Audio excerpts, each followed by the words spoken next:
Gano'n nagluwas ka, sir, para mas maayos ang signal. Hindi ako nakuha sa luwas. Nawawala si camera mo. Nahiling mo pa ko.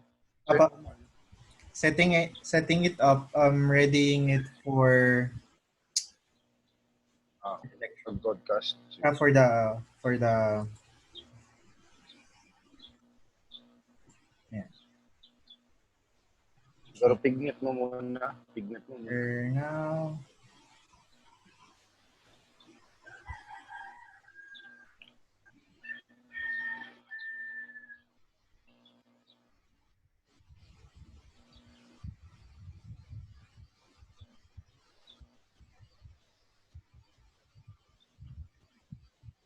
Okay.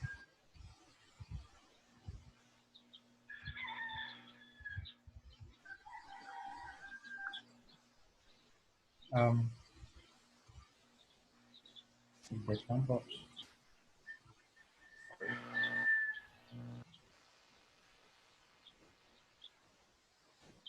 Can someone check if we're on, if we're live?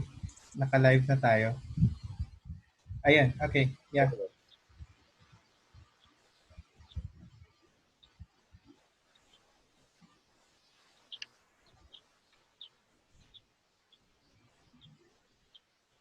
Same page yung bigla. Sa museum page, sir. But pwede po siyang i-share. Okay. Okay.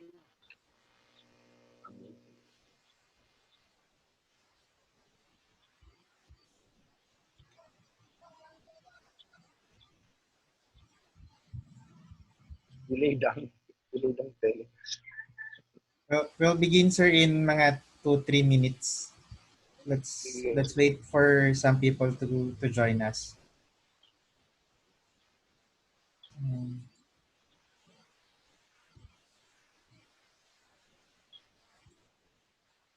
Okay. Sir Eric is with us.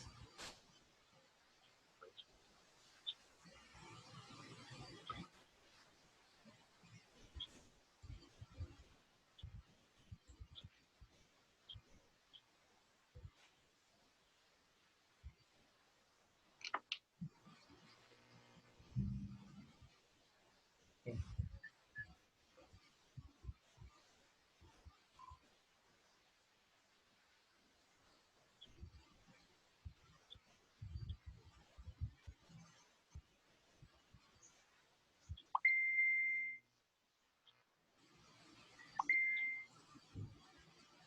For our participants, welcome, and please share yung kung nakikita niyo sa Facebook, please share the our FB live so that you could get more people to join us.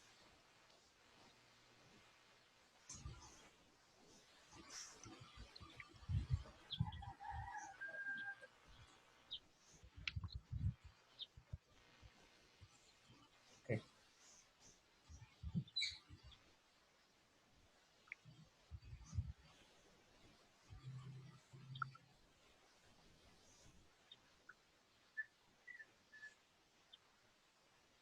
Sir, are you going to use PowerPoint?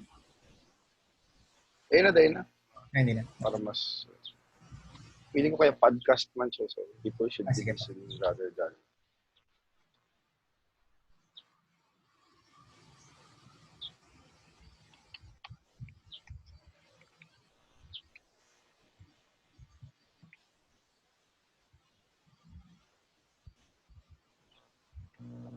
Okay.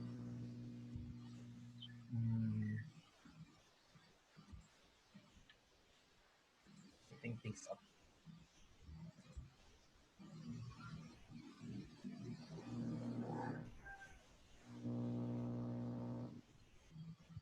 Okay, I think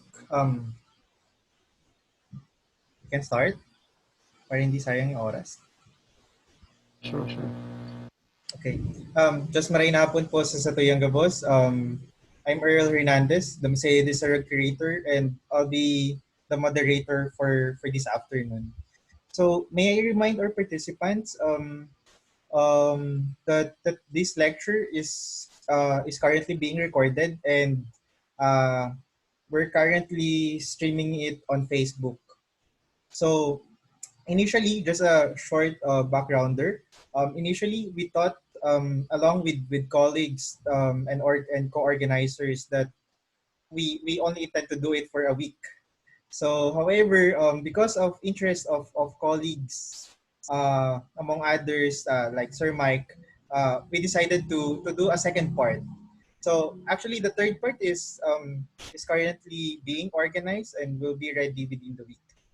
So today, um, on behalf of the organizing team, I am welcoming you to the second part of the Balongibog Talks COVID-19 segment. So this segment aims to expand more academic insights on the COVID-19, along with other colleagues outside PSU.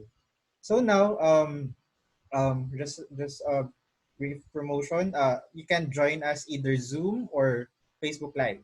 So this is through the support of the Office of the President, and the Office of the Board Secretary. So this podcast series is also sponsored and organized by the university, by the Partido State University, through the Center for Partido Studies, directed by Dr. Danilo Herona, the Partido Institute of Economics, directed by Roland John G. Bulao, the Museo de Isarog, the College of Arts and Sciences, under the deanship of Dr. Erlinda Basilia, the Office of the Office of the University President, Dr. Raul Bradicina, the Office of the Board Secretary, Ms. Leanne Odonio, the PASPECUF, Student Volunteers, and Ateneo de Naga Social Sciences Department, chaired by Ms. Mary Joyce Borromeo Bulao. So for our lecture this afternoon, we are going to talk about philosophy and COVID-19. So Dr. Michael Roland Hernandez is a philosophy professor of the Department of Philosophy of the Ateneo de Naga University. He is actually my philosophy of religion professor when I was doing my undergraduate studies. So his lecture is on viral aporias, on pandemics, acceleration, and insights into social typologies. So, Sir Mike? Thank you. Okay na may audio. Okay na. Hello. Hello. Okay na audio. Okay na ba, Earl? Na Apa, audio. sir? Thank you. So, thank you, Earl, for inviting me. Also, thank you sa Partido State University to share our thoughts about what's happening right now. Initially, this is part of a more comprehensive work that I'm trying to do also, right? And although the paper is gonna be quite long, I will be sharing some of the more salient points for reflection. So, bro, I'll really be cutting this talk kasi masyado mahaba if I'm gonna read it. I have actually like a 10 point piece lang just for me to be able to run through the argument that I'm trying to say here. And I like to start first by explaining what I meant by my title. So, um, when I was thinking through the title by Aporias, I was thinking through the kinds of contradictions that we see now that this uh, pandemic is already in front of us. And what I'm trying to say is that the current situation where we are right now actually accelerated a lot of things, keeping into mind the things that we wanted to do, but now we can no longer do. At the same time, though, I'm also trying to prove the contention that this virus is only essentially a way for us to understand who we are already. Parang ang point ko rito when I'm trying to look into in some instances social typologies, I'm not really using the usual way sociologists would look at social realities, but rather from an experiential and phenomenological standpoint, and looking into the way how we can categorize people based on how they react. So in other words, the virus, my claim is that the virus does not change who you are, but rather that the virus always already provides a space for you to show who you are. Parang pinapakita lang ng virus kung ano ka. So I'd like to start this short lecture by claiming that this pandemic is an event. And events are characterized as such by virtue of the rupture or break they create within a given context or chain of events, such being not traceable to the mere actions of human beings. The COVID-19 pandemic is considered as an event precisely because its effects a kind of rupture that halted the normal course of world affairs, disrupting social, economic, and political systems on a global scale in such a historically unprecedented manner that nothing in world history can approximate except perhaps for the two world wars. But even then, the world wars can still be reasonably attributed to human agency rather than to force outside the human. So I am not going to belabor this point that the catastrophe was man-made sans the open admission that the virus was made as a biochemical weapon by China or the US or some other supra-world power vying for global domination, etc., etc. The answer to this question is best left to the scientists and to investigative journalists who are better equipped in finding answers dealing with the true genesis of the virus and other questions related to it. I do offer a nuanced reflection on this event as someone who teaches philosophy. So I start by asking, what does it mean to say that the current pandemic is an event? So thinking of COVID-19 as an event implies that the decentralization of the human person as a center of the world of everything. Although this had hardly been extensively discussed in the current literature in environmental philosophy and discussions about the Anthropocene, the radical decentering of the subject can be exhibited in the new normal, which has been our life the past 1.5 months here in the Philippines. But elsewhere, of course, the lockdowns or ECQs or EECQs have been observed much longer. Italy, for example. Something which we do not want to happen in the Philippines when the EECQs turn into something like a super EECQ, aka martial law, or whatever you may call it, extra in him, extreme enhanced. So we basically see the following. At least, first, we cannot get out of our homes or houses to do our usual activities, stoppage of work for many, leading to widespread poverty and hunger.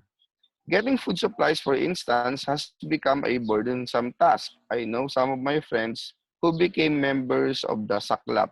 Okay, I know you. I hope you know what saklap is. Samahan ng mga asawang kailangan lumabas papuntang palengke, who are at a loss every time they go to the market or to the grocery.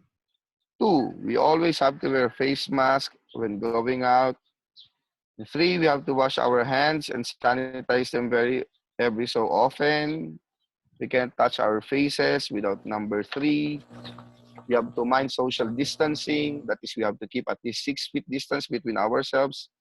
Some even saying that we have to be apart for 3 meters on account of the cough or sneeze droplets capacity to be suspended in the air, which of course necessitates the proper wearing of clothes or protective equipment around our bodies as precautionary measures against contracting the virus. We must also follow curfews and other measures designed to keep people at home and allow them outside only for a certain number of hours. This is not even to mention the inability to buy beer and other alcoholic stuff essential to the life of the mind. The banning of liquor, which is probably the single most irrational effect of this catastrophe, actually only point out the deeper issues underlying what is at stake about human life during this pandemic. That is that we have lost control over our lives and our bodies.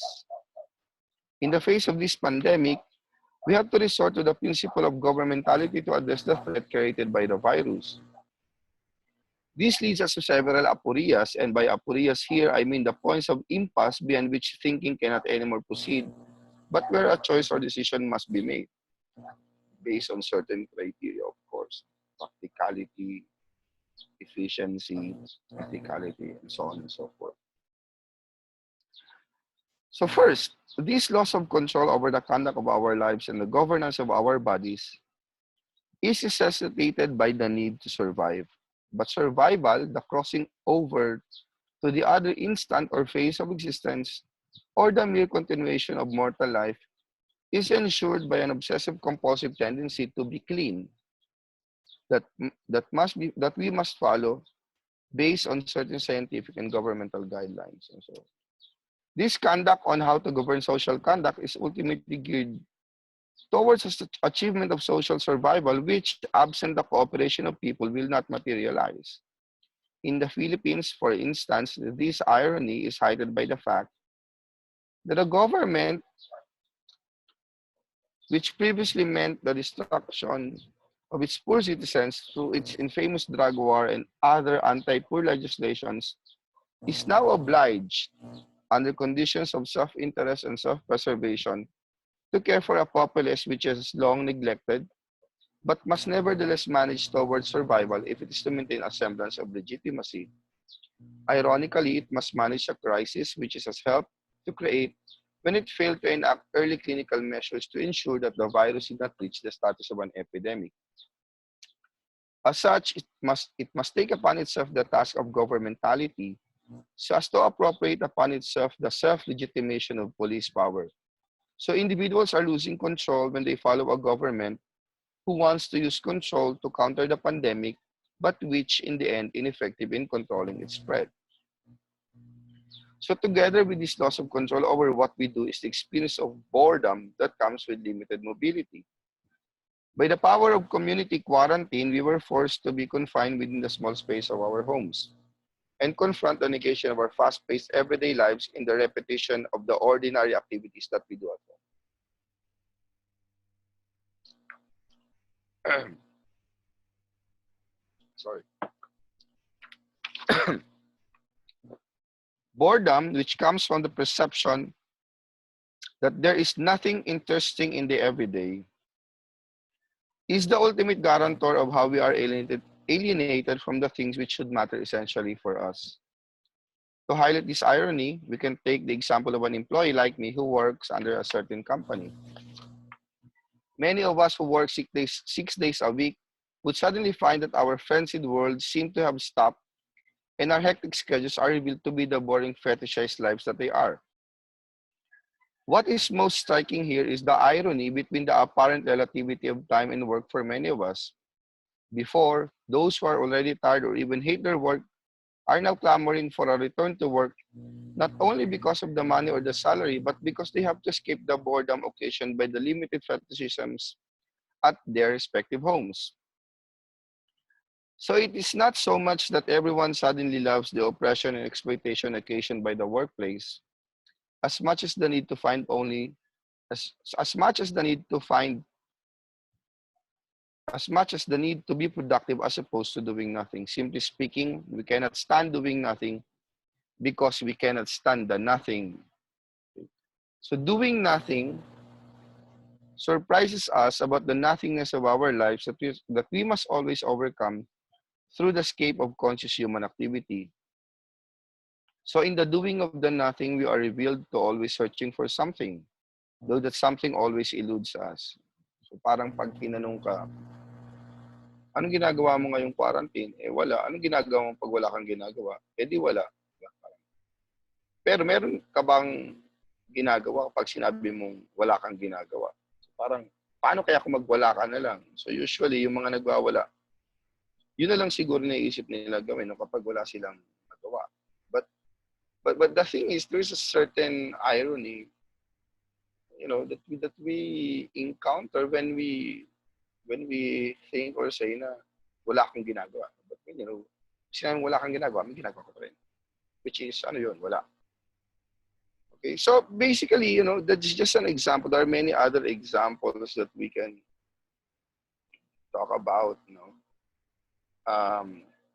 I would even also like to mention about what's happening right now sa educational field. A lot of talks going around. Parang should we pass all the students? Should we make a discrimination between who should pass or not? Is it an act of justice to pass all of them or selectively, etc., etc.? But if we come to look at it, the virus is basically just, you know, uh, asking us to pause and to consider whether or not is it really important to have an education, considering na, you know, apocalypse na naman. Does it really matter na makagraduate ka pa, you know, ABM, PhD? When suddenly, you know, everything could have been, you know, taken so suddenly from, and and what is alarming is that the event, you know, the virus threatens to take everything from all of us in such an instant. Parang at the flick of a finger, suddenly we're confronted with the nothing. So parang ang dating, ba't ka pa mag-aaral? Yung virus na, end of the world na. Kasi hindi natin alam kailan matapos, kung kailan tapos may madami-daming issue na, you know, there are such things as, you know, mutations to the virus, etc., etc.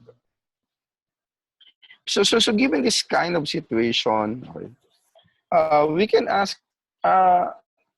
what does the virus accelerate? Okay, ano yung pinapa-realize niya sa atin ng mas mabilis? No?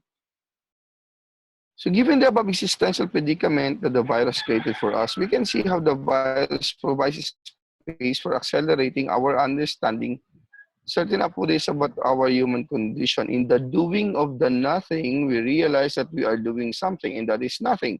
But to be more concrete on that, at least it must make each one of us realize the following. And I'm just I'll just like to give an example with you know, siguro economics lang kasi ito yung pinaka-concern ng karamihan. Our relation to work. Most of us work either as employers or employees. And we must note that this employee-employer relationship is built upon a symbiotic dialectical relation. So for the capitalist, for example, so that he can attain profit as a demand of capital, and for the worker, so that he may achieve the necessary sustenance for his bare existence. Of course, there are a lot of explanations for the meaning of what bare exists, at least from a Marxist standpoint and for other neo-Marxist thinkers. No? But from what I have experienced these past days, no, especially when some of these people came over and built this scuba where I am currently. Work for them is really not is not the way I work. It's not the way I work. Because for them, the working is you know is really just essentially just to have something for the day or you know, for the next few days. And after they have something for the next few days, uh, they would be fine with it. Hindi sila katulad natin in a more probably elaborate setting, you know, 15, 30 yung sweldo. So, I mean, the point is that workers basically just earn enough wages, no? So that they can keep themselves alive in order to work again. And while this structure varies in different situations, uh, you know, you can still find the same structure where you know there is you know a certain privileged class that basically controls the life of you know. So it's essentially a different level of domination, so to speak. But to be more specific for this example, when we talk about wage earners, no, uh, they basically just have enough to keep themselves alive. But if you will ask, para saan yung buhay?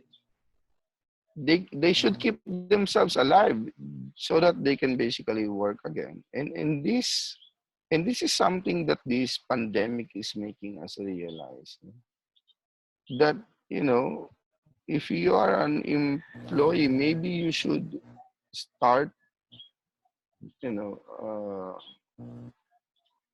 realizing that working under another person is basically just to make your own labor hostage to the blackmail of capital, as Bifo Berardi would have it.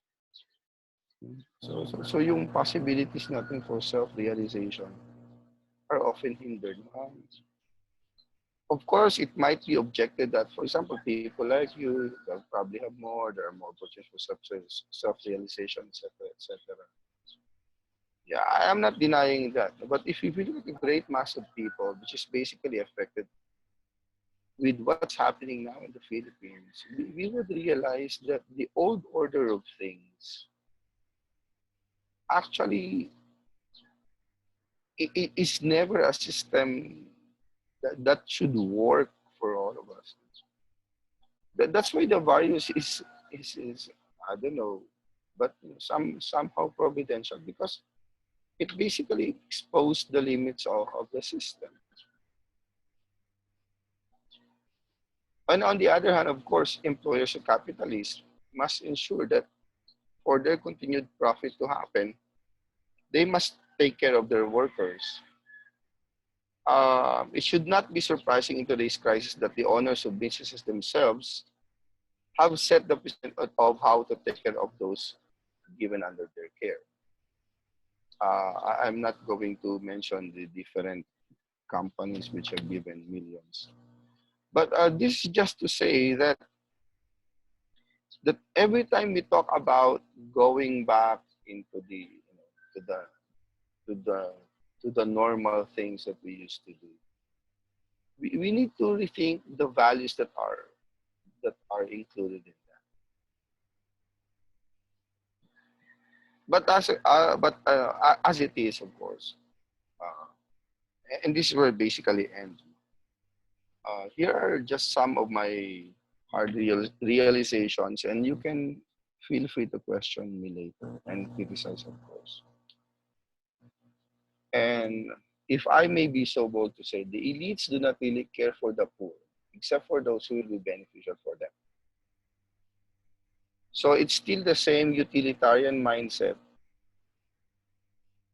And I think this kind of thinking is problematic, because it does not give due credit to the value of the other person. If I only see you as an object of pleasure, as an object that is good for me, then once that practical value is lost, then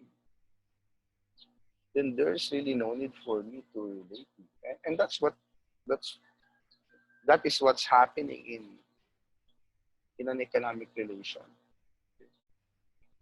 I know I have some of my friends who will be questioning me later, but I really don't think that the utilitarian theory would be able to provide a more secure, social, and equitable reality for all of us. And as far as I can see, the present government does not really care for the people except when it will benefit them. Of course, I think some of the persons who lectured here in this series have, have highlighted the fact how late some of the interventions of the government. But you know, it seems, if you really see how all these social amelioration distributions are affected, there really is a lot of problems with governance. And this leads me into a further realization that capitalism must transform itself. Indeed, must suffer some setback if it is to continue as it is. So we will never be the same after this virus. So all this talk of a new normal is too problematic. What's what's probably striking in all of this is that the old normal is simply just too abnormal because of the level of exploitation and oppression that the current system has created. So, so there can never be a new normal if we will still fall back to the same problems of oppression and exploitation. And that is why I think the challenge is really clear for us. If suddenly we're able to find a cure or a vaccine for this, against this virus, how are we able to make sure that people are no longer subjected as, you know, guinea pigs or or simply as sources of profit? For sure, if there is a vaccine, we would deal with how far pharmaceutical companies could profit from it, and how governments should try to give it to the most vulnerable, setting aside all this talk about privileges, which are basically uh, things that we need to highlight when we talk about social typologies. And when I talk about social typologies, I'm not talking here about economic classes.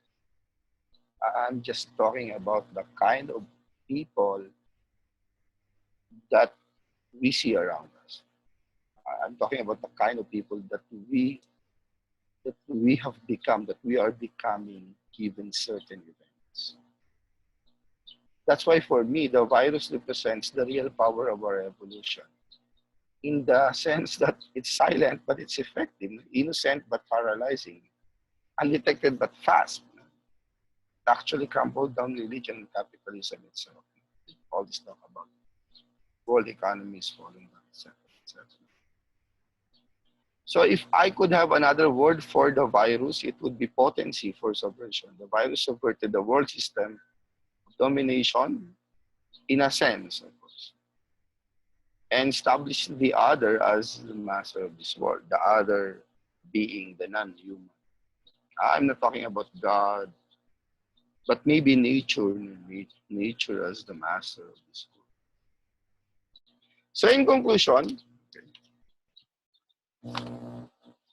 everybody is inflamed about the need for survival, but often the way they do it is through certain form of egoistic actions. The pandemic, however, tells us that those who want to survive must do so within a community.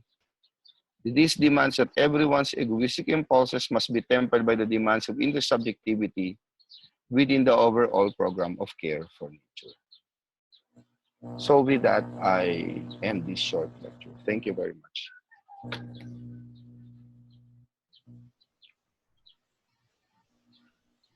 Okay. Um, Thank you, Sir Mike, for very insightful lecture. Let's wait for some participants to that they may be preparing for questions. Yan yan. Uli yan na.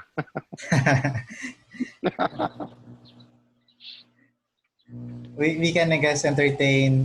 We're actually unlimited, so we can entertain as long as Sir Mike wants to entertain questions. So, sir, some of our participants in Zoom were probably thinking of some questions. Sa FB Live natin, may someone na nagtanong. So, Miss Jovi Brazil she's watching from Taguig. Okay. Hi, Jobs.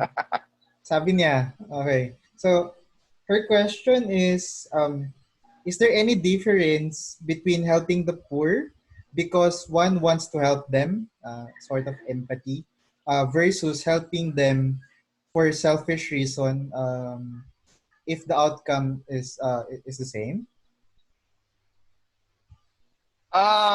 Yes, thank you. It's a very theoretical question.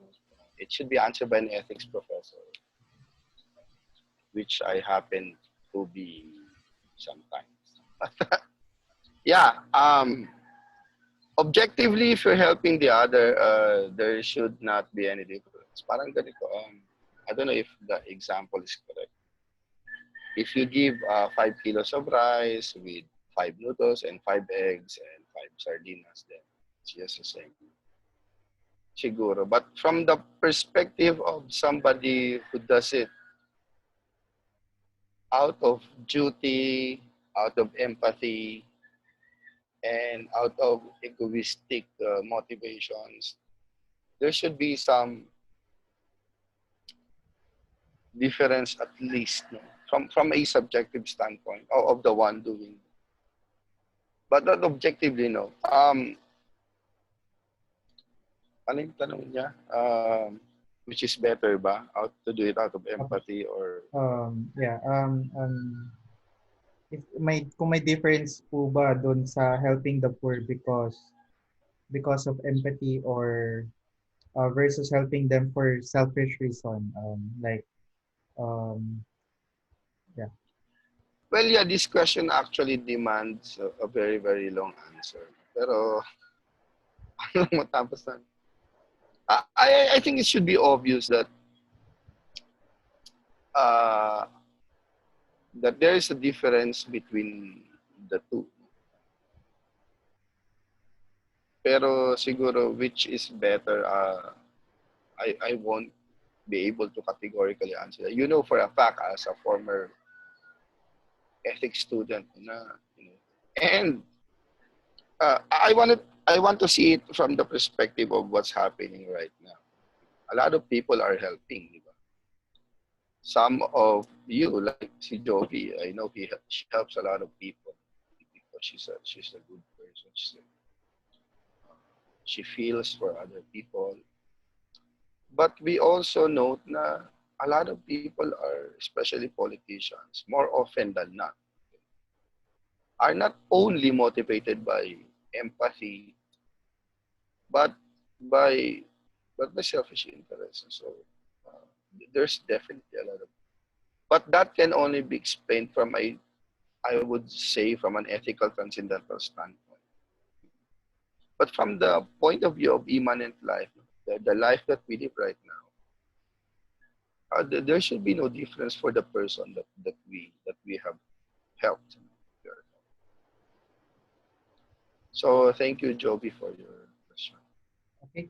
Sir, may isang question pa po from the FB Live. Oh, sure. Okay. Okay. From Jonathan Kenete, is there really an element of altruism in the every act of helping? Or is it always motivated or driven by something making it a non-altruistic act?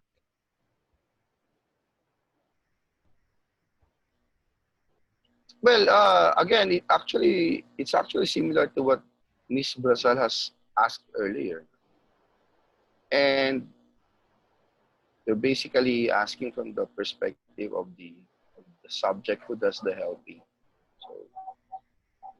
So, is there any difference? Well, there is, no, the fact that you made a distinction. Pero yun na nga eh. I think the crucial difference lies in distinguishing between how you would interpret from a non-immanent standpoint your act of helping other people. I mean, what is, you know, in store for you if you help other people? From a Kantian standpoint, it's solely out of duty. For those of you who have read and are familiar with the groundwork for the metaphysics of morals, Kantian categorical imperative, you help other people not because you feel it, or not because you feel happy, and eventually you will have a reward, simply because for the sake of the duty. You have to do it because it's a demand of who you are as a person, as a rational person. So, ang hirap naman ng tanong mo, Jonathan, no? But yeah, that's how I look at it. But you know, it's actually simple if you're a believer. But I think for purposes of where I'm coming from, there shouldn't really be much difference between a person who believes in God and a person who does not believe in God. If you're helping other people, um, but of course, it would be an entirely different thing if a person does the helping out of self-interest, as what most politicians would. And I'm qualified most lang. That's what I see. I'm not saying that all politicians are motivated by selfish interest. But, is that a contradiction? Okay, so yeah. Thank you. Okay. Maybe last question from our participants in the panel or in Facebook Live. Shout out pala kay Joby Cadores daw. Haha. May love life na kasi kaya nagpa-quarantine na sa Batangas. May isa pa po sir nagpapa-shoutout sa baba sa Facebook. Sino yan? Si Mr. Jonathan. Si Jonathan. Hello, Father Jonathan. Kumusta kayo dyan sa Pasig? Ingat kayo dyan. Okay. Si Carlos din. Shout out. Saka Sir Eric, he's gonna be lecturing, I hope, by next week. So, also to my students. Okay. Sir, can you entertain one more question? Yeah, sure. Okay. From Edward Schiner, I believe is one of your students before or something. Okay. So could it be that the boredom we experience because of this quarantine is caused by the realization that the system now operates within the personal spaces of our homes? Well, if you really want a more engaging answer to that, I can do that over battles. Actually, mayroon ako. But sipin ko lang sandali. Cheers, Schiller.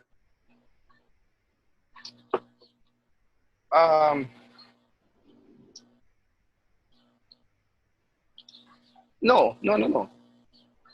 Boredom happens as an existential reality that we ourselves are. Even without the virus, bored tayo. What the virus merely accelerated was the fact that we realized that we are bored. Not more bored than before, but the fact that we realized that boredom is suddenly staring us in the face. So in other words, the point is, even if the virus did not come, people were already bored. That's the cycle. I mean, of course you're familiar with Kierkegaard, and the idea is that it's this endless cycle that we are bored that actually leads us into the realization of what our human life means. No, if you remember the 3 stages, but just to be on point with the question,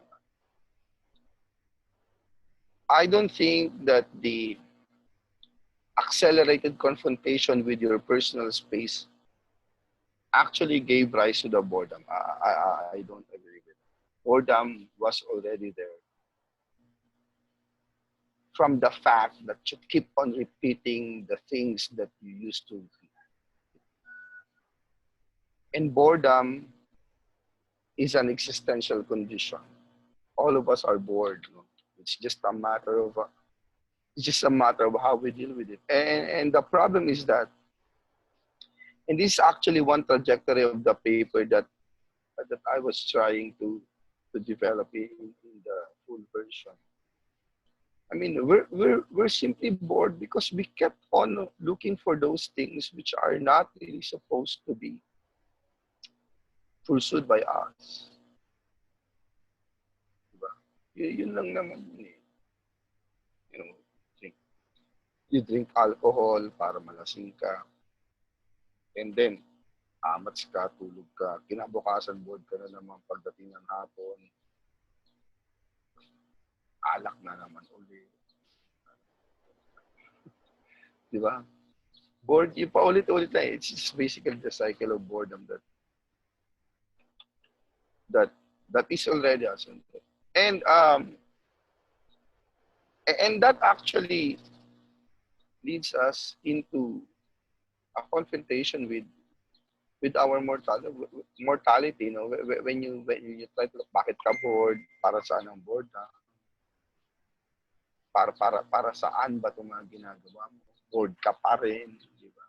It is simply because we have not learned the meaning of what it means to be mortal. But that's something that I did not anymore pursue a while ago. Kasi pag tinanong, bakit ka bored, di ba?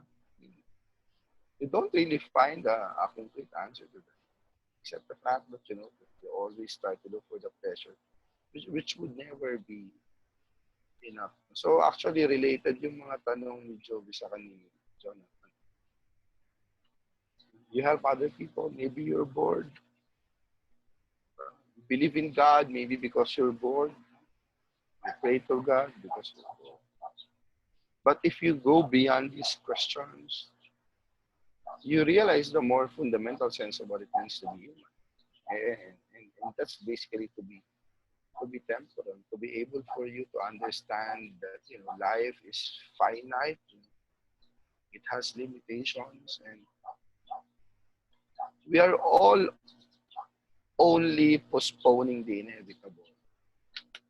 Kasi kapag nawala na yung virus o may gamot na dyan, do you think people will stop being bored? They will not. Do you think we will stop people from dying? We will not. Lahat naman tayo papunta ron. Yun nga lang yung virus, it accelerates. So, thank you, Sheila. Okay. I guess that's it.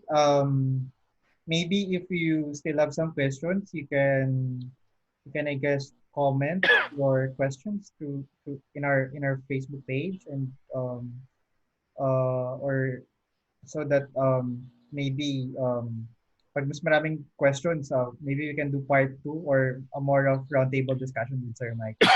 So thank you very much. Okay. On behalf of the organizing team, thank you po, Sir Mike, for sharing your scholarship with us, for your insights. Thank you. For tomorrow, we'll be talking about politics and COVID with Miss Joy Tulaw of the Ateneo Naga. So on Thursday, we're going to talk about anthropology and anthropology of food during the COVID with my classmate Jad De Guzman. And on Friday, we're going to talk about coping with this ECQ with Miss Janina Borromeo.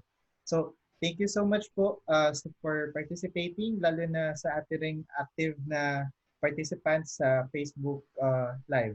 So thank you so much and see you guys tomorrow. So just mabalos. Thank you. Thank you, sir. Thank you.